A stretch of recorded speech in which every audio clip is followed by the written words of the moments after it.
नमस्कार मित्रों, कमेंट में राधे राधे अवश्य लिखें और वीडियो अच्छा लगे तो लाइक और सब्सक्राइब ज़रूर करें। आज की ये कहानी किसी राजा की नहीं है, ना किसी बहुत बड़े संत की। ये कहानी है एक साधारण इंसान की जो जीवन की हर ठोकर में भी मुस्कुराता रहा, क्योंकि उसके मन में अटूट विश्वास था।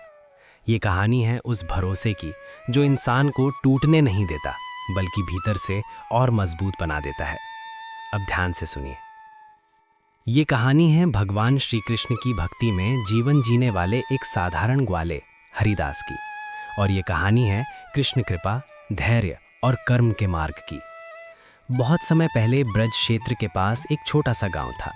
गांव के बाहर यमुना की एक पतली धारा बहती थी और पास ही एक पुराना सा मंदिर था, जहां भगवान श्री कृष्ण की एक छोटी सी मूर्ति स्थापित थी। उसी गांव में हरिदास रहता था। पेशे से वो ग्वाला था। सुबह गायें चराने जाता, शाम को दूध बेचता और रात को मंदिर में बैठकर बांसुरी की मधुर धुन सुनने की कल्पना करते हुए कृष्ण नाम जपता। हरिदास के पास धन नहीं था, लेकिन मन में एक अजीब सी तृप्ति थी। वो कहा करता था, जिसके पास कृष्ण है उसके पास सब कुछ है। गांव के लोग उसे भोला समझते थे। कोई हंसता, कोई कहता कि इतनी भक्ति से पेट नहीं भरता, लेकिन हरिदास को इन बातों से फर्क नहीं पड़ता था। वो हर परिस्थिति में भगवान को याद करता। एक साल गांव पर बहुत बड़ा संकट आया। सूखा पड़ गया, यमुना की धारा सिकुड़ने लगी, घास सूख गई, गायों का दूध कम हो गया। हरिदास की आमदनी लगभग खत्म हो गई। कई दिन ऐसे आए जब उसके घर चूल्हा नहीं जला। उस रात हरिदास मंदिर में बैठा था। पेट खाली था, शरीर थका हुआ, लेकिन आंखों में आंसू नहीं थे। उसने बस इतना कहा, कन्हैया, अगर आज भूखा सुला रहे हो तो ज़रूर कल कुछ अच्छा सोच रखा होगा। दिन बीतते गए, हालत और बिगड़ने लगी। गांव के कई लोग शहर चले गए। हरिदास ने भी सोचा कि शायद अब गांव छोड़ना पड़े, लेकिन मंदिर छोड़ने का ख्याल आते ही उसका मन कांप जाता। एक दिन गांव के जमींदार ने घोषणा की कि जो भी उसके खेतों में काम करेगा उसे अनाज मिलेगा, लेकिन शर्त ये थी कि मंदिर की ज़मीन पर उसका कब्जा होगा। गांव वाले मजबूरी में मानने लगे। हरिदास ने मना कर दिया। उसने कहा, मंदिर की ज़मीन भगवान की है, मैं इसे किसी को नहीं दे सकता। गांव वाले नाराज हो गए। जमींदार ने हरिदास को काम से भी निकाल दिया। अब उसके पास कुछ भी नहीं बचा। उस रात हरिदास मंदिर में बहुत देर तक बैठा रहा।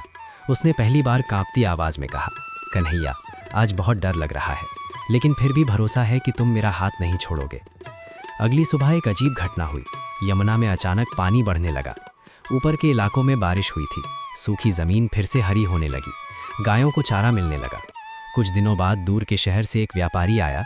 उसने दूध और घी का बड़ा ठेका गांव को दिया। हरिदास को उसकी ईमानदारी की वजह से काम सौंपा गया। धीरे धीरे उसकी हालत सुधरने लगी। लेकिन परीक्षा यहीं ख़त्म नहीं हुई। हरिदास की माँ बीमार पड़ गई। इलाज के लिए पैसे चाहिए थे। जो थोड़ा बहुत बचा था वो भी ख़त्म हो गया। डॉक्टर ने साफ कहा कि उम्मीद कम है। हरिदास माँ के पास बैठा रहा। उसने कृष्ण से कुछ नहीं मांगा, बस बांसुरी की एक पुरानी धुन गुनगुनाने लगा। माँ की आंखों से आंसू निकले और उसने कहा, बेटा, तू बहुत अमीर है, तेरे पास भगवान है। कुछ दिनों बाद माँ की हालत धीरे धीरे सुधरने लगी। डॉक्टर भी हैरान थे। हरिदास ने इसे चमत्कार नहीं कहा, उसने बस मंदिर में जाकर दिया जला दिया। समय के साथ गांव में खुशहाली लौट आई। वही जमींदार जो कभी मंदिर की ज़मीन लेना चाहता था, अब मंदिर के लिए दान देने लगा। हरिदास को गांव का सम्मान मिला। लोग उसे कृष्ण का आदमी कहने लगे। लेकिन हरिदास नहीं बदला। आज भी वो गायें चराता, मंदिर साफ करता और कहता, मैं कुछ नहीं हूँ, सब कृष्ण का है। एक दिन हरिदास बहुत बीमार पड़ गया। शरीर कमज़ोर हो चुका था। उसे एहसास हो गया कि समय नज़दीक है। वो मंदिर में आखिरी बार बैठा, आंखें बंद कीं और मन ही मन कहा, कन्हैया, अब बुलाने का समय आ गया क्या? लोगों ने देखा, उसके चेहरे पर मुस्कान थी, होंठ हिल रहे थे, राधे राधे। और उसी नाम के साथ उसकी सांस थम गई।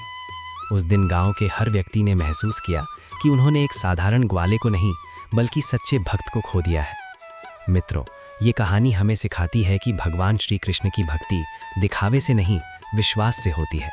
जो इंसान हर हाल में भगवान का हाथ थामे रखता है, भगवान उसका जीवन स्वयं संवार देते हैं। अगर कहानी आपके दिल तक पहुंची हो तो वीडियो को लाइक करें, शेयर करें और चैनल को सब्सक्राइब ज़रूर करें। कमेंट में लिखिए, राधे राधे।